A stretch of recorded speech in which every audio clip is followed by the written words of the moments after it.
7 फरवरी का वो दिन बाकी दिनों की तरह नॉर्मल जा रहा था। सब अपने कामों में व्यस्त थे, लेकिन अचानक से एक बड़े ब्लास्ट के कारण काफी लोग जान गंवा देते हैं और करीब 100+ लोग इंजर्ड होते हैं। और वो ब्लास्ट इतना पावरफुल था, उस ब्लास्ट का इम्पैक्ट इतना था कि वो काफी लोगों को तो कम से कम 4 मंजिल तक उछाल देता है और लोगों के सब वहीं जमीन पर पड़े रहते हैं। तो कैसे हुआ ये ब्लास्ट, क्या कारण रहा, आइए जानते हैं। मध्य प्रदेश के हरदा के ब्लास्ट ने इंडिया के सारे लोगों को झंझोड़ कर रख दिया है। इस भयंकर विस्फोट ने अब तक 11 लोगों की जान ले ली है और करीब 100+ लोग घायल हैं, बहुत ज़्यादा घायल हैं। काफ़ी लोगों के साथ इतना बुरा हुआ कि उनके शव तक नहीं मिले। ये ब्लास्ट होता है हरदा की एक पटाखा फैक्ट्री में और सवाल ये पैदा होता है कि पटाखा फैक्ट्री रिहायशी इलाके में बनी कैसे, इसका मालिक कौन था और इसे परमिशन कैसे मिली।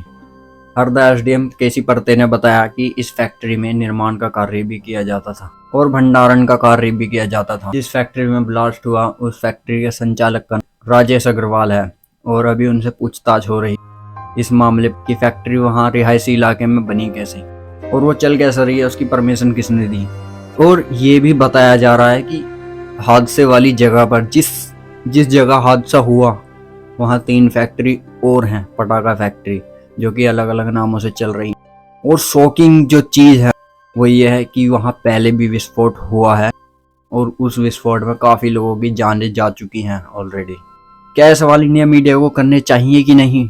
पहले भी विस्फोट हो चुका है, क्यों वो फैक्ट्री बंद नहीं हुई, क्यों पहले वहाँ किसी की नज़र नहीं गई?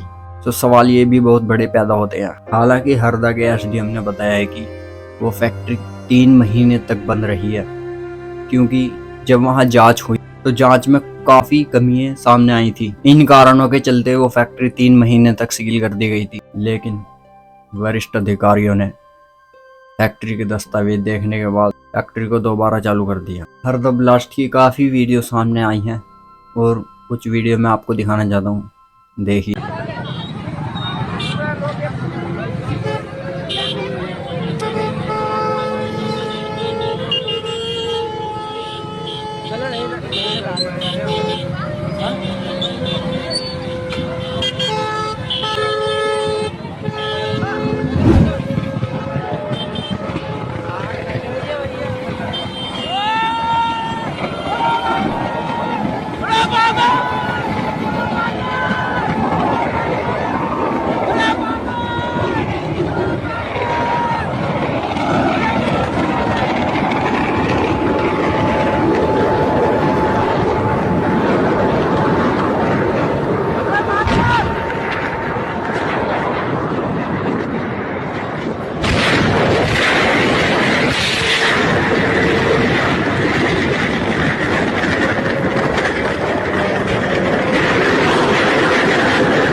ब्लास्ट के बाद वहाँ सब जमीन पर पड़े रहे और वो आग इतनी भयंकर थी कि उस पर काबू नहीं पाया गया।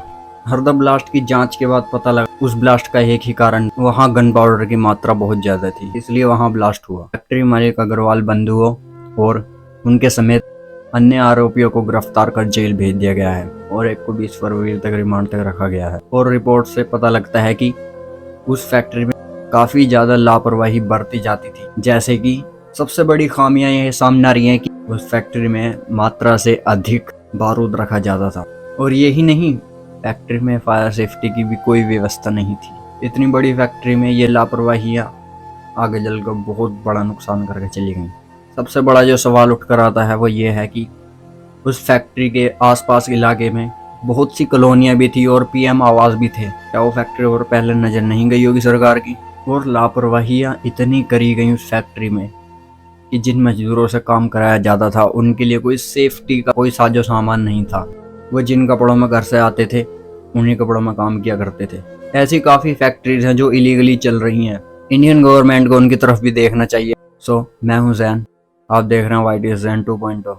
मिलते हैं आपसे किसी अगली वीडियो में किसी और अगली स्टोरी पर। तक के लिए you could do anything and pray for Harda.